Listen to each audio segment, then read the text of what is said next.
రష్యాలో మరొక భూకంపం, మరొక అగ్ని ప్రమాదం. ఇది అగ్నిపర్వతం బద్దలు. రష్యాలోని కురిల్ దీవుల్లో ఆదివారం భూకంపం సంభవించింది. రెక్టర్ స్కేల్ మీద 7 తీవ్రత నమోదైంది. జపాన్ వాతావరణ శాఖ, యునైటెడ్ స్టేట్స్ జియోలాజికల్ ఈ విషయాన్ని వెల్లడించాయి.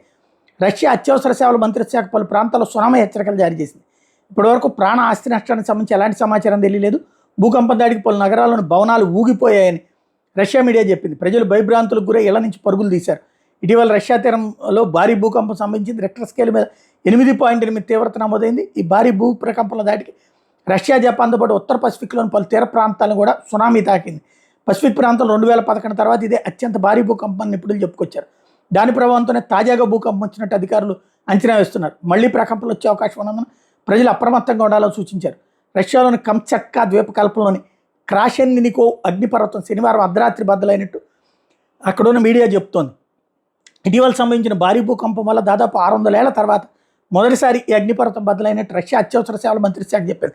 దీంతో 6000 మీటర్ల ఎత్తుకి బూడిద ఎగిసిపడినట్టు చెప్పింది. మరోగట్లో కంచట్కా ద్వీపకల్పంలోని అత్యంత చురుకైన అగ్నిపర్వతం క్యూజెస్కి కూడా బద్దలైంది.